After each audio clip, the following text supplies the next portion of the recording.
I can't wait, because mine and Carmen Carrion's new book, Freaky Folklore, Terrifying Tales of the World's Most Elusive Monsters and Enigmatic Cryptids, is coming July 16th, featuring the history and lore of terrifying folklore creatures from across the globe, alongside some cool and creepy illustrations. Pre-order today on Amazon, Barnes & Noble, or your favorite bookstore, or go to eeriecast.com/freak.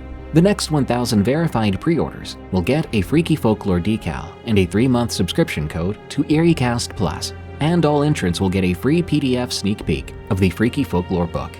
To verify and for more info, go to eeriecast.com/freak. Send your scariest workplace stories to us at eeriecast.com/submit, and rate and review Tales from the Break Room on Spotify and Apple Podcasts. Thanks. Hi, welcome to Dead and Roasted. What can I get you? A certain police officer has updated me regarding an update to the infamous Cynthia story. You remember that one, don't you? That one tale about the dead old woman and the crucified cats? Yeah, that one.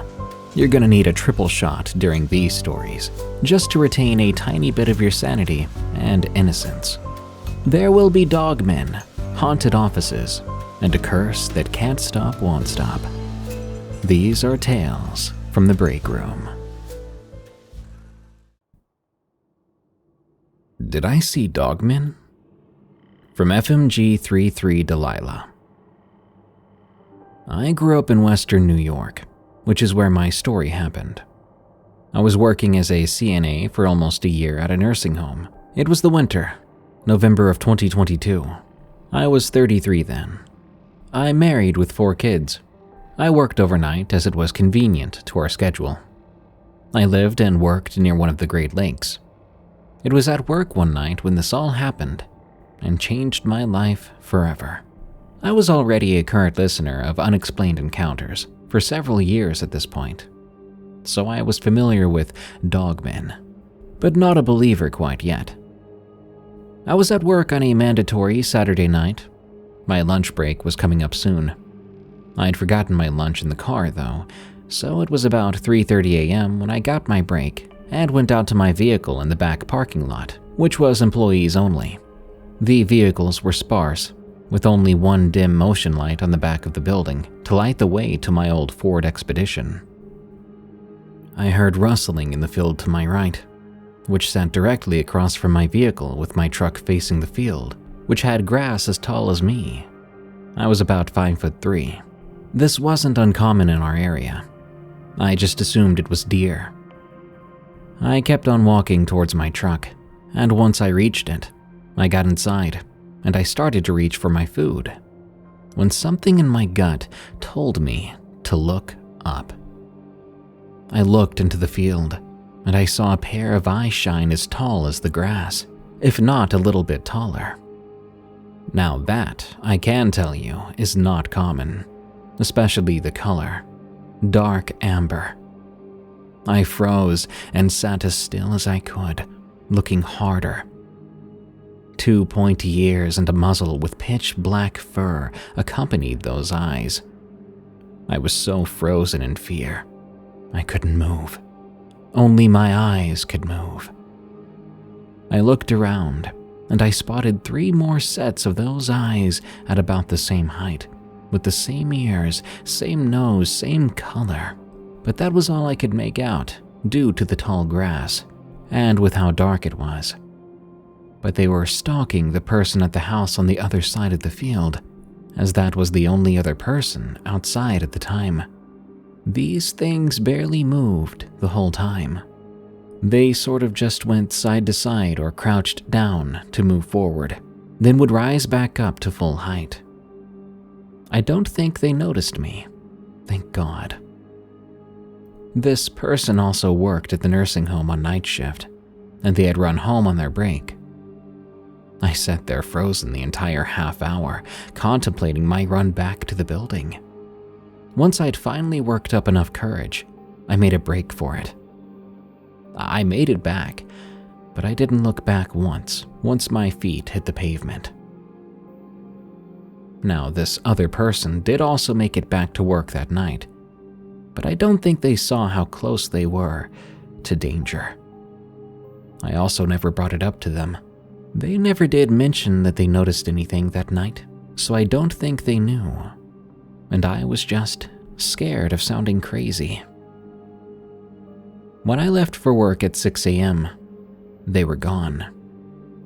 But I don't believe they ever really left, because we immediately had weird occurrences and noises beginning at our home.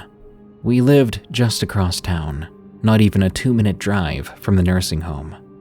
These weird occurrences, including our dogs acting very odd, acting scared of something out there, hearing taps on our windows, big bangs on the side of the house. We would even find things knocked over on our porch. We have since moved out of state, fortunately, but I'm now a believer and watch out more for the unexplained. That kind of stuff shows up when you least expect it, so you'd better be ready for it. Night shifts in Porterfield. From Another Overworked Employee. I'm convinced most Dollar Generals are haunted. After hearing a recent story about a haunted Dollar General, I thought I'd share my stories from the days I worked at one. These are profound, but they are spooky. Let me explain. You're underpaid, understaffed, and under or overworked, depending on whether or not it's truck day at your store. 2 people open and 2 people close. A Dollar General can run on a staff of 6, with 1 or 2 key holders, the manager, and 3 regular employees. And everyone is miserable. But it is an easy job, even if depressing. This story happened when I was at my main store. I'm a night shift person. I come in between 1 p.m. and 5 p.m. and work until 11. We close the doors at 10 p.m. I was working behind the counter with my coworker Mary. We were talking about ghosts, as Mary was telling me about the spooky ghost she saw at this location. She said entering that store felt like walking into a brick wall, and I had to agree. The store had a thick layer of dread and depression to it. When she found out I practiced witchcraft and that I knew about spirits and creatures and such, she asked me questions, mostly about types of ghosts and how to deal with them. I answered to the best of my knowledge. I'm still new to the warding and banishing of spirits, but I knew the way to do it. Then she asked me, "Can ghosts haunt a place, even if they never died there?" I said absolutely. Ghosts, especially those with darker intentions, could be attracted to places that had tragedy or where negativity was strong. Poltergeists did that often, just a collection of people's misery that liked to cause problems for others, hence why they can be attached to people. Mary just nodded to me, and that was that. We got back to finishing up our duties, which for the closing cashier, me, would finish helping the last customer of the day, while Mary, the key holder, would get the tills to count from the safe. I would check the parking lot, lock the doors, then do a store sweep. This meant I would walk up and down the aisles, checking for customers still in the store. I'd only ever missed someone once. How she evaded me, I have no idea. And how she kept shopping even after we turned off the lights, no clue. So I was being careful this time, so as to not have a repeat of that event. After finding no one, I went to get my till from the drawer for Mary, punching in my numbers to close my till and get my sales paper. That's when I saw something. A person. They were walking between the toys and clothing and vanished down the corner. Great, I thought. Is it the same woman from last time? It wouldn't be the first time someone got locked in the store and hid from me between aisles. I went to check after telling Mary my till was on the counter. I made a brisk jog down the area and turned to look down the clothing aisle, but no one was there. Puzzled, I got to looking again, all in the area, even called out if someone was there. No one replied. I started to feel like I was being watched.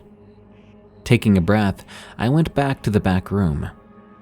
Mary asked me if I was okay, and I told her what I saw. She said she hadn't seen anyone herself when she'd looked on the cameras. That wouldn't be the first nor last time I saw that person. They would show up on the cameras, this dark, shadowy figure. They would knock things over and would cause doors to open and close on their own. One night, Mary heard running footsteps coming to the register after we closed, but when she looked up, she saw no one. We both once heard the back door open and went to find no one there, with the door alarm still on. Sometimes you would hear someone leave the bathroom. They would slam the door shut loudly, but if you looked or went to check it out, there would be nobody there. It was bizarre. It never did more than annoy us or kind of creep us out, so we got used to it. It was just Harold, we would tell the new people. I left that job after a drug bust happened outside the store when our new manager was coming in. Working Highway Dollar General at night is a ticket to getting robbed, and I wasn't taking any more chances. But now I am convinced that most Dollar Generals are haunted. Most of them I went to had something weird going on around them, either due to the staff's misery or being built on lands that were oddly bought cheap. It just seems like there's always something happening there, and whatever is haunting them isn't always friendly. Just remember, they shouldn't be able to follow you home. If you remind them, they do not have permission to do so, and you never know if a spirit is harmless or not. Don't take chances.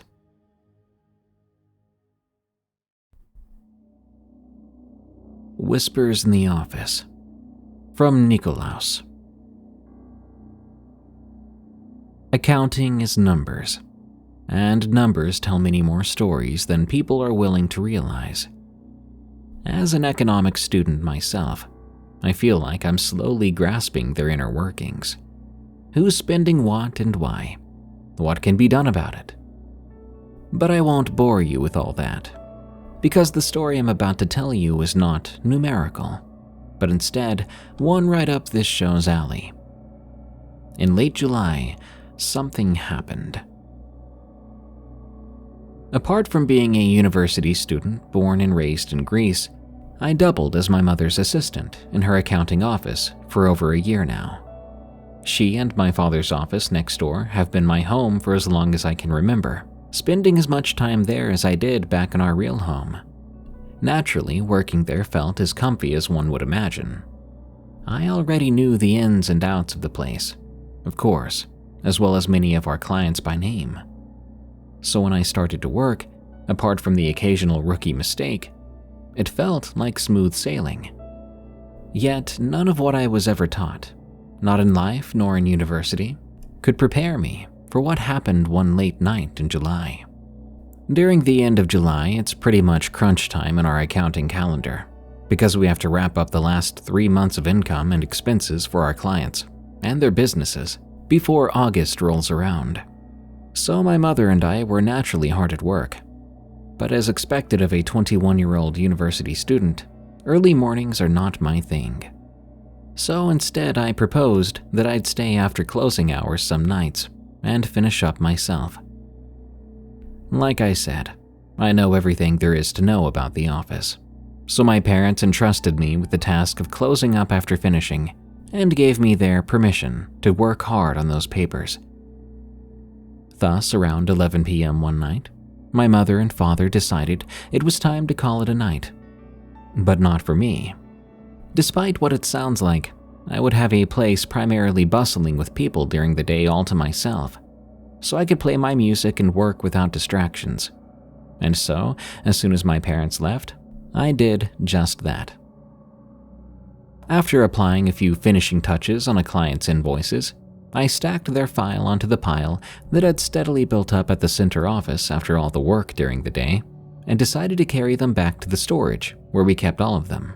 The storage room was a closet-like part of the office, with no door, but hidden behind a thin wall. And not to mention, it's located in my father's office, adjacent to my mother's where I worked. But as the good assistant that I was, it was my task to sort through those files every day. With it being night and all, the lights were naturally off. And with me being a slight scaredy cat, I decided to turn on all the lights in my father's office. I don't like being in the dark, you see. Yet, as if fate or something else was laughing at me, the light at the back of the storage room buzzed and buzzed away, but did not turn on. The sound was eerie. So, heck no, I said, and turned the switch off once more. If it wasn't going to turn on, then so be it. I just had to be fast and put those files away. With my back turned to the dark part of the storage room, I swiftly went about placing the files inside a closet in alphabetical order. My hands were fast, but dang, why were the hairs at the back of my neck standing up like that? What was that weird unease building up within my gut? I straight up wanted to bolt out of there. Stop it. I almost wanted to punch myself for being afraid of just a bit of darkness at my back. Nobody was there to see me sweat, but the idea of being a 21-year-old guy scared of the dark was not something I wanted to admit. As I went through file after file, checking the names and placing them accordingly, I came across one in particular. It was the file of an old lady who was a faithful client of my mother's. She was always so kind and caring. She stood out to me from the bunch. She only had one son of her own, but he worked abroad and rarely came back to visit. Sadly, she had lost her husband a few years back. But even so, she would always smile the same way when she came to visit my mom. You could even say she saw in her the daughter she never had. She would always bring cookies she bought from the bakery on her way to the office, and even juice boxes for us kids to drink, even though my brother and I were fairly grown up by now. Maybe in her eyes we were still kids, or maybe she hated to visit empty-handed. Also, sadly, the old lady passed away 2 weeks before. My mother was sad, but having a fair number of old clientele, she'd grown accustomed to it. At least she didn't owe you money. I remember my father trying to lighten the mood by saying, but my mother only smiled wryly. As I remembered all that, I put away the last of the files as needed and made my way towards the main office again. Yeah, maybe I walked a little faster than normal, but no one was there to ask why. Another hour passed, a few more files done and over with. I picked up my stack and stopped before the storage room yet again. Are you willing to cooperate now? I sighed at the light as I flicked the switch on, and it still buzzed, but stayed as dark as ever. Apart from the frustration I felt, a sense of weird dread swept over me once more. This time, though, it was stronger, darker, like I really was in danger, like I wasn't alone anymore. Had I ever been? Quickly, I opened the closet and began sorting the files again. This time, though, I was a bit more frantic, my sense of familiarity with the office suddenly long gone. I just wanted to finish up and get the heck out of that storage room. As soon as I had that thought, I saw the second from last file again, clearly resting in my hand. It was the file of the old lady, which I had stored away earlier. Suddenly, my urgency turned to stone-cold stillness. I was frozen in place, staring at this file, which I distinctly remembered placing in the closet with my own 2 hands. Had my mother created a duplicate for some reason? Was it my imagination playing tricks on me? Or had I brought it back with me by mistake? No, none of that made sense. But I didn't want to find out why that file was now in my hands. I just had to put it away, leave the storage room, and that would be it. That's when I heard it. A voice, clear yet frail, an elderly woman's voice calling out from the main office. But that couldn't be possible, I thought. The front door was locked, and the iron bars outside the parking lot were securely shut. Maria. At the mention of my mother's name, my blood ran cold and my heart ceased to function altogether. There was no way a person could be out there. No, it wasn't a person. My gulp seemed so loud, I thought whoever was out there would hear it and come back to the storage room to check. I wanted to scream, run, and fight all at once, but instead, I stood frozen, completely still. That's when these light, small taps came from the main area, like shuffling yet deliberate steps. It was like whoever, or whatever was out there, was walking from the front door towards my mother's office, as if to check if someone really was there or not. "We're closed. She's not here." For some reason, my brain thought up the most generic of things to say, my voice shaky and my throat dry as sandpaper. But somehow, it had done the trick. It all ceased. The footsteps, the voices, all gone, like nothing had ever happened. As soon as I heard no response and the stillness in the air seemed to disappear, I dashed back to the office, files and documents be darned. My Bluetooth speaker had died amidst it all, and I hadn't even noticed. The papers left on my desk were left in disarray, as opposed to how neatly I'd arranged them before. Or had I? Was I imagining everything? What in the blue heck had just happened? Before I went into a full-blown panic, running into the street, screaming for an emergency exorcist to show up, I called my mother, hoping to God she hadn't yet gone to sleep. I was so thankful she picked up, even if it took her quite a few rings. The sleepiness quickly disappeared from her voice as soon as she heard how shaky mine was. Even still, hearing her calmed down a small fraction of my mind. Calm down. Your father said he'd be right over. He'll help you lock up so you can come home and rest." Her voice was as worried as much as a typical mom's, but deep beneath it, there was a hint of an element I'd never associated with her. Was she afraid too? I quickly shook that thought away and took a few deep breaths as I awaited my father's arrival. Thankfully, our house was fairly close to the office, so I waited for the car to pull up any second now. And yet, I couldn't relax. I couldn't calm down any further, not while I was still so close to that cursed storage room. Without thinking, I rushed to the door separating our two offices. I opted to shut the door, so I could not even catch a glimpse of that eerie darkness. Once done, I triumphantly turned to walk back to my own office, only to catch a single glimpse of something unsettling at the far end of the room. In the darkest corner possible, just behind the bathroom's wall, I swear a shadow looked back at me, looming, tall and unyielding. I couldn't discern any features or limbs, but it was there, and it was watching me. I felt a chill crawl up my spine, as if the darkness itself had taken form and was fixated on me. I don't know if I was losing my mind, consumed by paranoia, or experiencing a sinister hallucination. But I was certain of one thing. I had to get out. There was no way I was staying all alone with that thing in there with me. And so, without a second thought, I dashed out of the office, unlocking the door and locking it back behind me. I had no idea if locks could hold that thing in, but I prayed to God that that would be enough.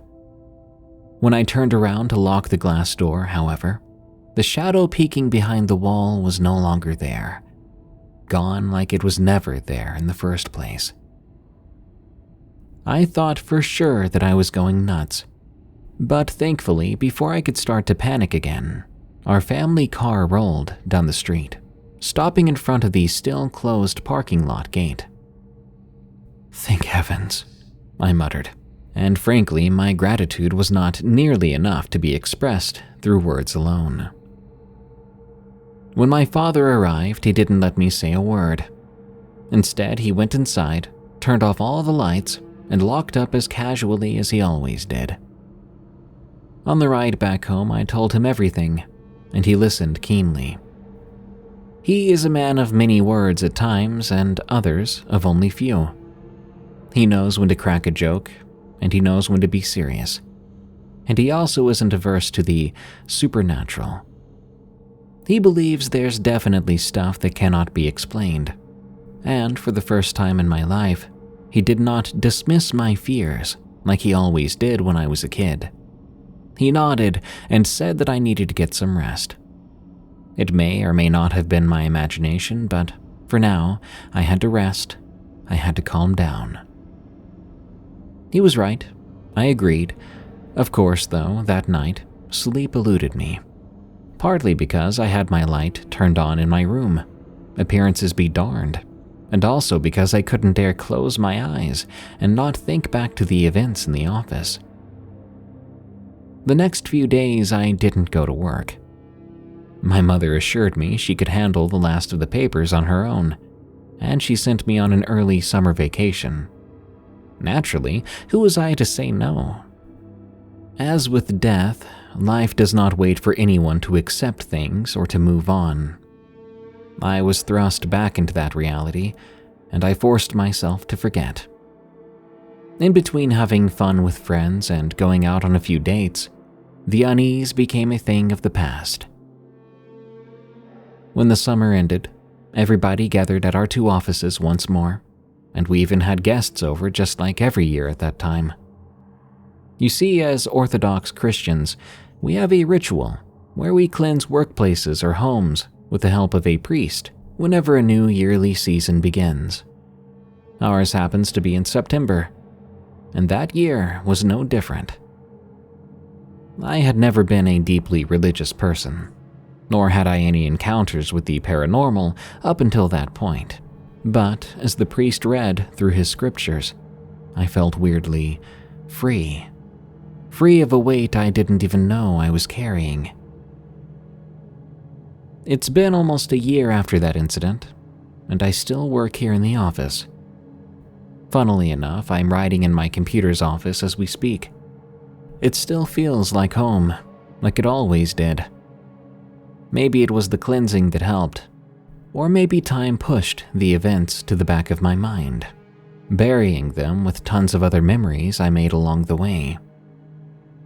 But I'll always remember that feeling of dread inside the storage room as I turned my back to the dark. I'll always remember that voice. Maria. And I will also remember the old lady that adored my mother so. Did she come back, if only briefly, to say her goodbyes to the daughter that she never had? I can't completely rule out that possibility. After all, there are things out there that cannot be explained.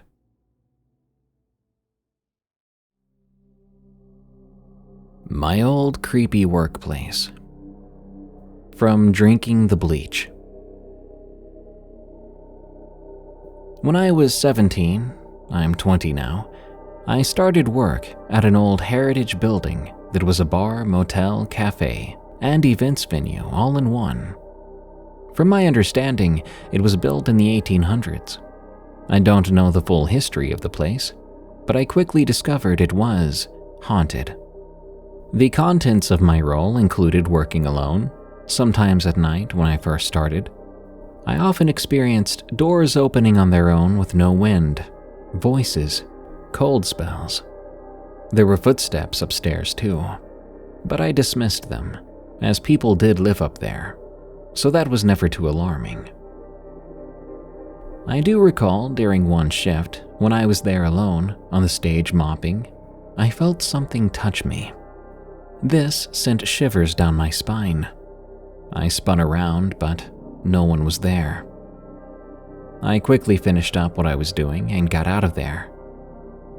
This one door that would open both ways would swing open from time to time, even without any airflow, and it creeped me out. The owners told me that there was the ghost of a woman who would hang around the cafe, moving things about, and just in general make her presence known. I never felt like I was in immediate danger, but I do have an experience that has really stuck with me. I was working as an event assistant. That included setting up for weddings, baby showers, birthday parties, decorating venues, and, my favorite, making balloon garlands. Most of the time, I would make the garlands in our second bar area, because there was lots of good lighting and air conditioning. It would get pretty hot there during the summer. I was working on a garland one day, and at the time, I didn't have any music playing. Usually, I would have something playing from my phone through the speakers, but I had to get this garland done quick, as it was needed at the venue at a certain time. At that moment, I heard footsteps in the other bar through the doors. I figured it was a coworker, as there would be other people there. It was just impossible to tell as the place was so quiet, especially on the ground floor.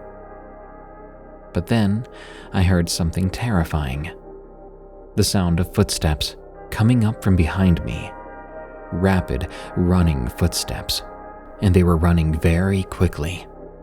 They got closer and louder, then stopped right behind me as I turned around to see no one. Now this truly scared me. I'd seen shadows in the corner of my eye before, when no one else was around. I felt cold spells and just presences in general, but this was a very different vibe. I put on some loud music, and I continued to work, despite being very creeped out. I couldn't keep my back to the doors that led to the main bar, because I would feel like something would be there watching me. I finished the garland, and I told the owners, who weren't very surprised. They were living upstairs at the time, and had their own experiences with whatever entities were in the building. I don't work there anymore, but I still consider the owners to be good friends of mine, despite them being older than me. From what I've seen on their social media, I believe they've sold the building now. Very recently, too. I'm not sure what went on in the past in that old building.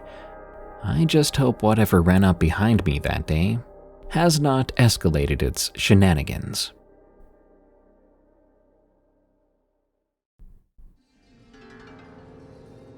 Home Alone, from Timber 530. I'm a recently widowed 30-something female. I live in a rural area off-grid. It will be 3 years since my husband's unexpected passing, and what money he did leave started to run low. I knew I would have to find a job fast. With little work experience, I started my way through the classified ads.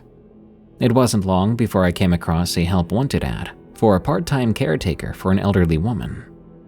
I put a big red circle around it and made a mental note to call first thing in the morning. The following morning, I called the number in the ad, and I spoke to a man named Carl, who lived out of state. He was seeking part-time care for his 97-year-old great-grandmother. Carl said that despite his great-grandmother's age, she was pretty self-sufficient.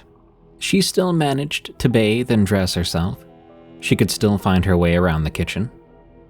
The only help she really needed was a little house cleaning, someone to run her errands and overlook her medication.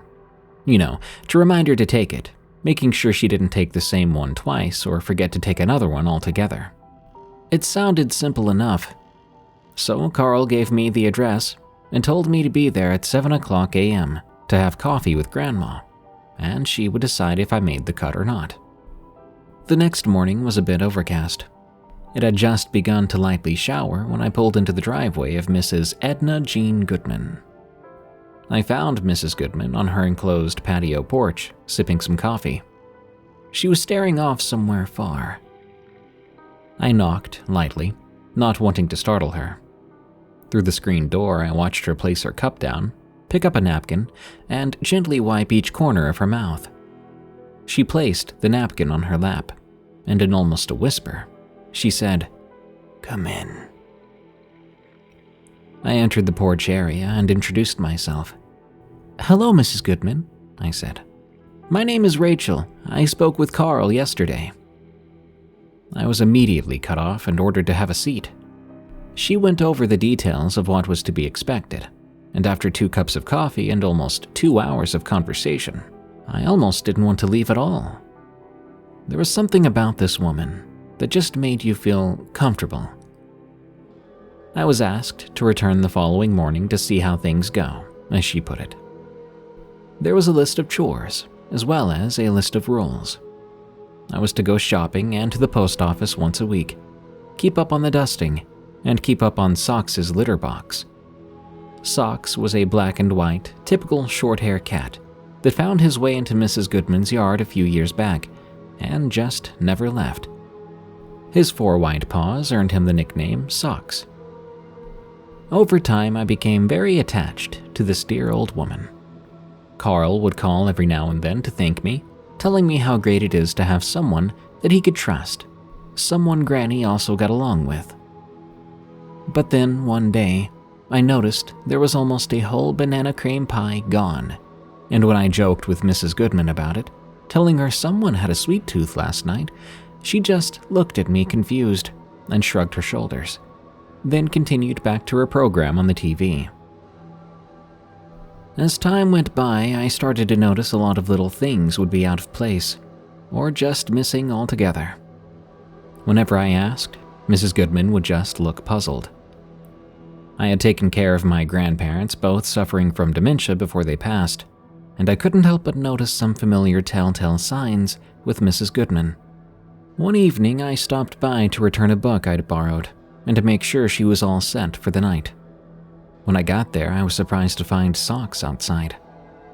Socks never left the house, especially once it started to get dark. Like I mentioned in the beginning, I'm from a rural area in the mountains, so the wildlife is no joke, and Socks had become quite the butterball since shacking up with Mrs. Goodman.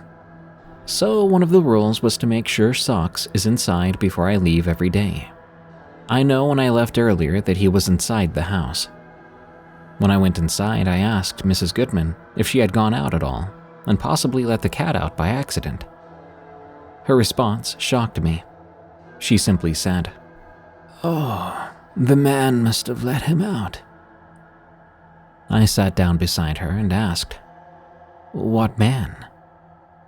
Mrs. Goodman then told me, "There is a nice man who comes to check on her at night, sometimes shutting off her television for her after she's fallen asleep, or covering her up with a blanket." But how could that be? I set the alarm when I leave every evening. I make sure of it.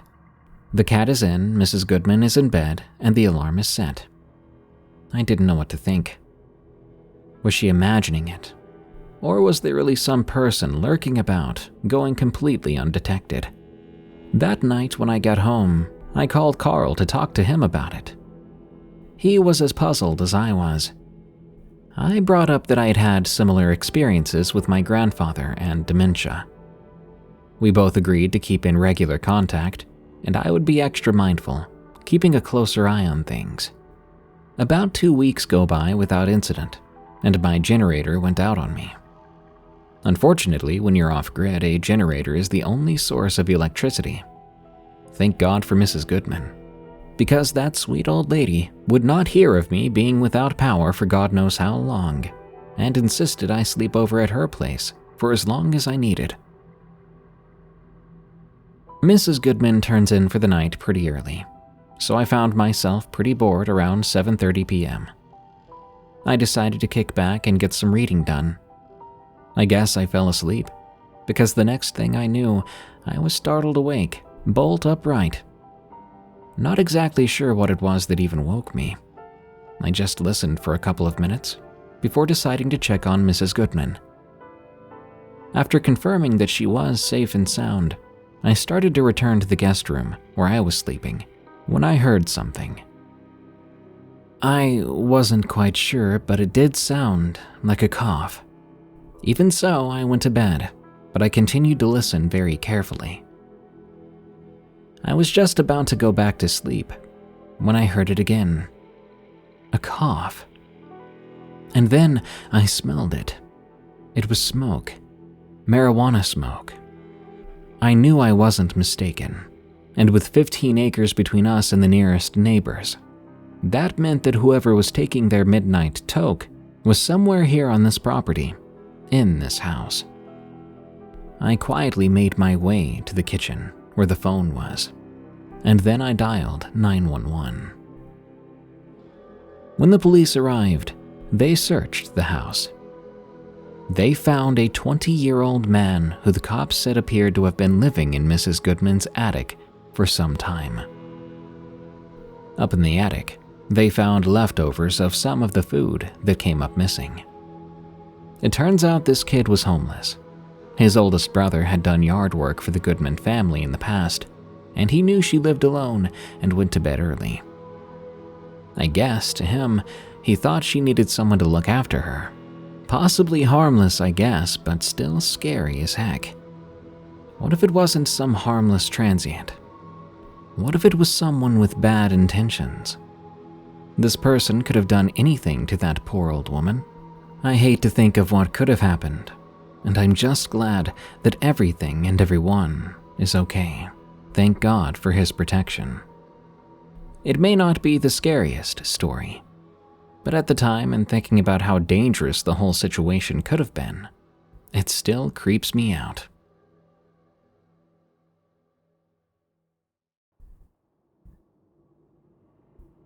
Cynthia, a continuation. From Officer Nobody. Unfortunately, it's me again, Officer Nobody. You know, the jumpy beat cop who should have been a firefighter. You may remember my paranormal encounter with a deceased old lady named Cynthia. You may also remember thinking it might have sounded a little silly, like a Hollywood horror script. I mean, schizophrenic grandmas don't suddenly turn satanic, sacrifice their pets, die slow deaths, then haunt their homes, right? You see, I didn't share my story for reassurance that it was true. I wrote about Cynthia because she needed to be written about. I also found it therapeutic and somewhat soothing to my trauma, at least temporarily. It didn't matter whether or not the audience believed me. Realistically, I could have shared photos of the crime scene. I may or may not have a few stored on a USB. I may or may not have uploaded them from a confidential file. Clear and graphic images of the blood-stained bedroom, the slayed cats, and yes, Cynthia herself, half rotted in the woods. Of course, if I had leaked such confidential material and I'd been caught, my chief would have personally ripped the badge off my chest. Not to mention the legal implications and the social circus that would have been my life. Regardless, I decided to share my experience with an outside source, which was not illegal or immoral. I wanted Cynthia's story examined beyond the scope of law enforcement. I needed normal, everyday people to analyze it. Did I hear Cynthia's laughter from a state of paranoia? Or does the paranormal exist? Did she sacrifice her cats based on a schizophrenic-fueled belief in the devil? Or is demonic possession real? Instead of running to a local reporter or posting on a random forum, I wrote a short narrative and submitted it to an odd but entertaining narrator. He found it worthwhile and shared it with his listeners. Almost immediately after its release, things changed for the worse. Ordinary trauma turned into paranormal occurrences. The following is my best effort to explain. It started 2 sleep cycles after my submission. Instead of my usual night terrors, I began experiencing sleep paralysis. Once this began, it didn't stop. Each occurrence was miserable and would happen one of 2 ways. The first version, I wake up in a cold sweat, unable to move my limbs. I feel a pain in my chest and find it difficult to breathe. Only my eyes work as they scan the shadows of my bedroom. My eyes finally adjust, and I see a young woman in the corner. She gradually moves towards me. She takes the time to look around while doing so, touching items as she walks. She looks curious, like she's unfamiliar with normal things. She climbs onto the base of my mattress and begins to crawl. I literally feel these springs bend, and I can hear them squeak. She climbs over my legs and I close my eyes. My breathing stops and I jolt awake fully, gasping as if I'd run a marathon. The second version, the young woman still stands in the corner, but she never moves. She just stares at me. The only noise is a vague, cult-like chant emitting beyond the walls of my bedroom. The chant is performed in another language, so I do not understand it. Typically, it does not last long, and I wake up shortly after. I much prefer the latter. Approximately 6 months after the initial paralysis occurrence, I was back on the night shift. I had dabbled in day shift dealings but found the people, traffic, and sun to be mildly annoying. It was night number 2 and I was 3 Red Bulls deep into the shift. Around midnight, dispatch sent me to a disturbance. The location was a crummy apartment complex away from the central area. The type of place where you could shoot a spitball and hit someone on drugs. The caller had reported hearing arguing and furniture being tossed inside a specific room. I pulled into the silent parking lot. It had little to no lighting. The bulbs that did work flickered above me. The apartment building itself, which better resembled a motel, was old and discolored. The address was an odd number, which meant that my destination was on the 2nd floor. I walked up the rusty metal stairs, and I found the room. I leaned in, listening for voices or movement. I heard a slow, sustained moan of a male. When I knocked, the moaning stopped. Several seconds passed by without an answer, so I knocked again. I almost knocked a 3rd time, but a bang on the door interrupted me. I backed up and the door opened. A man, drenched in blood, slowly opened it. He calmly said, "It's okay. She said I would be saved." Blood continued to pour. I could not tell whether he was wounded or covered in someone else's blood. Either way, I called for an ambulance, requesting my backing officer to hurry. I asked the man what happened and where he was injured. He stared at me with vacant eyes and repeated, "It's okay. She said I would be saved." It didn't take long for my partner to arrive. He positioned behind me. Not getting anywhere with the blood-drenched gentleman, my partner threw on latex gloves and guided him down the stairs. As he squeezed past me, he whispered, "It's okay. She said I would be saved."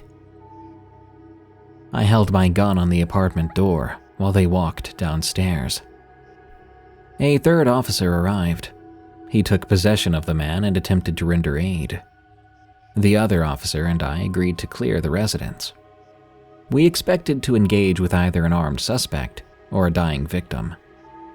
I crept into the frame of the door and observed fresh blood everywhere, especially the kitchen, which was directly to my right. We entered and began to clear. The amount of blood on the tile floor caused me to slip several times. However, we found no one inside. I walked down the stairs to help interview the man. He sat silent with medical personnel huddled around him.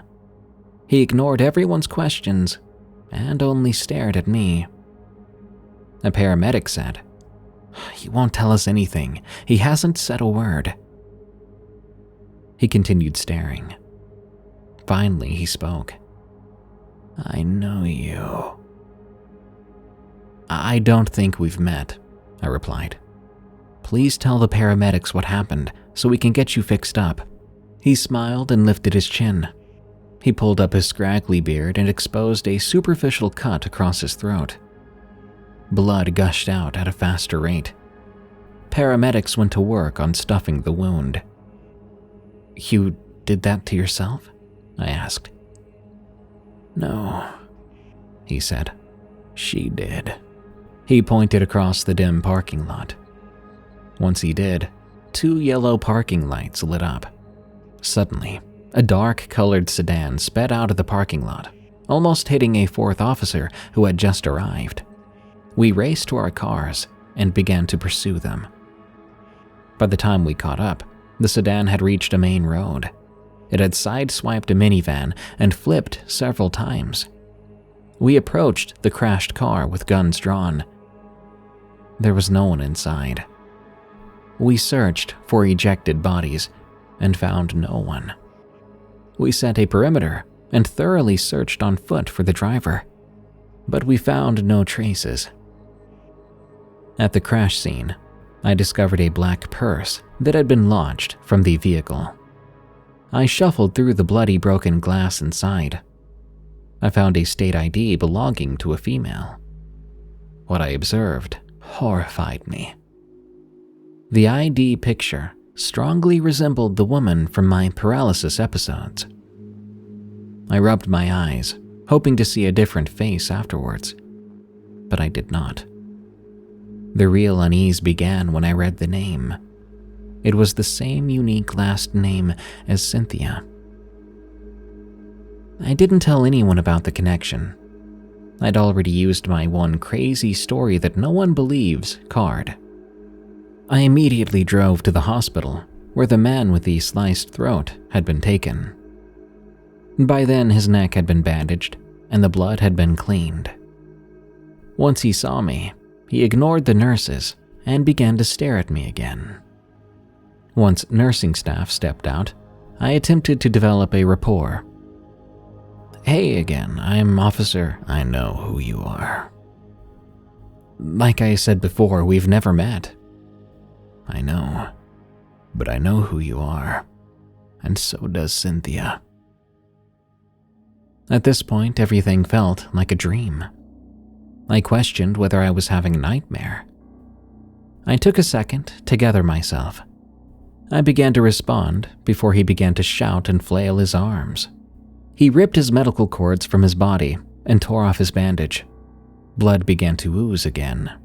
Nursing staff rushed back inside the room and urged me out. The last thing I observed was him seemingly using both hands, attempting to open his wound even further. I went home early that night, but I really wasn't home. I felt disgusted and unsettled under my own roof. I purposely didn't sleep that night, terrified of what the paralysis might bring. It appeared that my original paranormal experience with Cynthia was not over. A few days later, a detective from the original case contacted me. He informed me that the alleged suspect, who still had not been found, was a granddaughter of Cynthia. According to the detective's sources, she too experimented with Satanism. Like Cynthia, she was obsessed with the devil god tarot. The detective found several of her journals.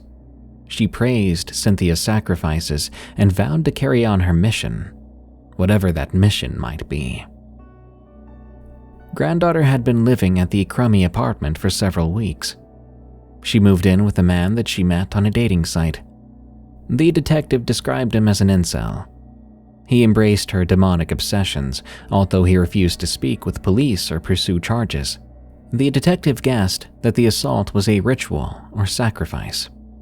The detective was surprised and frankly alarmed by the fact that he knew who I was.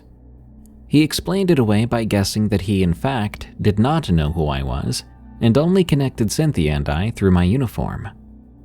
Considering that my department was the responding agency, it did make sense. Fast forward a week and a half. After using some vacation and sick days, I was back and feeling decent. The sleep paralysis had actually halted. For the first time in a long time, I was well rested. I finally found a therapist that I trusted, and surprisingly, I felt better. The last call of the night, around 3 a.m., I responded to a residential alarm. The residence was on the edge of town. I contacted the homeowners and, like usual, the alarm was false. Their cat had knocked over a drinking glass, which activated the internal glass break alarm. They were nice folks. I chatted with them for a few minutes before they mentioned strange occurrences behind their residence. Noises that seemed strange and unlike an animal. They explained that beyond their backyard, past a small field, was a cemetery. I remember my face physically changing and feeling sick to my stomach. I realized which cemetery they had referred to. It was a special one. The one Cynthia was buried inside. The cemetery was outside of city limits, so I'd forgotten that it existed. I left the residence with chills on my arms. Just drive away, I thought to myself. The cop inside of me was curious, but the person was terrified. I decided to step out of jurisdiction for only a few minutes to feed my curiosity, or in this case, stupidity. I slow rolled down the dark country road, so dark that you would never know a cemetery existed there without daylight. With the windows down, I moved my spotlight back and forth. I didn't notice or hear anything out of the ordinary, so I continued. I drove another 100 feet or so before hitting my brakes. Something piqued my interest. I'd heard a noise, which almost sounded like a cry. I was now past the cemetery, in front of a small field. Waist-high grass obstructed my view of what might be lurking. An old rusty gate which acted as an entrance was open. I sat in my car and listened carefully. I could hear the slightest sound of a weeping woman. Mountain lions do make similar noises, so I considered that a possibility. I exited my vehicle and stepped closer to the dark field. Once close enough, I distinctly heard crying. It was faint, but distinct. It was a windy night, which made it difficult to gauge the exact location. This part is difficult to explain, but it was almost as if the noise moved above me, over my head with the wind. I didn't hear any rustling of grass or crunching of twigs. Although my body camera was activated, I used my iPhone to video my perspective. My department no longer allowed access to body camera footage, so to be safe, I often videoed scenes myself. After the Cynthia debacle, it helped to ease my mind. I wanted to search the field, but refused to do it alone. I moved back to my car and radioed for a backing officer. An overbearing supervisor radioed back to shut down my request. He recommended that I contact the sheriff's office, for I was inside their jurisdiction and out of mine. He instructed me to immediately halt my investigation. I acknowledged his request, agreed to comply, and then I did the opposite. I walked into the field. Needing one hand for my Glock and the other for my flashlight, I put my phone away. I followed the soft cry for 30 to 40 feet. I followed natural trails created by animals. Strangely, the trails directed me almost perfectly to the cries. It was as if the crying person or animal had followed the same path. I stopped abruptly when the temperature changed. Suddenly I was freezing. The 60-degree night dropped to what felt like 30. I was more confused than frightened. I was so confused that I hadn't noticed that the crying stopped. I stood in silence and listened intently. Nothing. I heard something bump in the distance behind me. I looked back towards the road. My red and blues acted as a small source of light, the only light in the area. I squinted towards it. The lights were just enough to see into my tinted windows. In my passenger seat, with perfect posture, sat a figure, a person. The silhouette appeared to have its head turned, looking at me. Similar to the crash scene, I rubbed my eyes and let them readjust. Once they did, I could no longer see the silhouette. I trekked back to my car. It was still locked, with no one around. I just don't know anymore.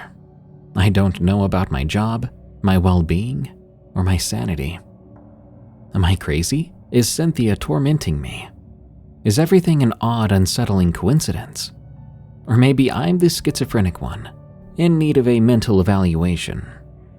Maybe I'm unfit to serve. If you are curious about my life post-Cynthia, I hope this update helped. If you don't care and assume that I'm a liar, I don't blame you. I'm sorry that I have more questions than answers. I wish it was different. Please stay safe out there.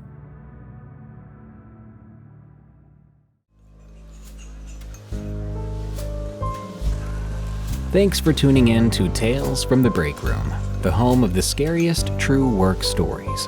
If you want to hear your story narrated by me, send it to me at eeriecast.com/submit.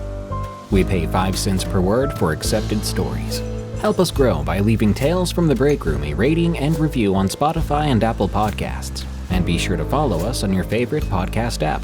Check out eeriecast.com or search for EerieCast on those very same podcast apps to see our other exciting and terrifying podcasts, like Unexplained Encounters, the other show I host, where I read stories with a focus on the supernatural. To get some merch, go to eeriecast.store. And to unlock ad-free episodes of your favorite EerieCast shows and exclusive audiobooks, go to eeriecast.com/plus and consider signing up for EerieCast Plus. You can follow me on Twitter, I guess it's X now, @Prevails. You can also subscribe to me on YouTube, where I deliver the same content. Just look for Darkness Prevails. Good night. I hope we can share another break sometime soon.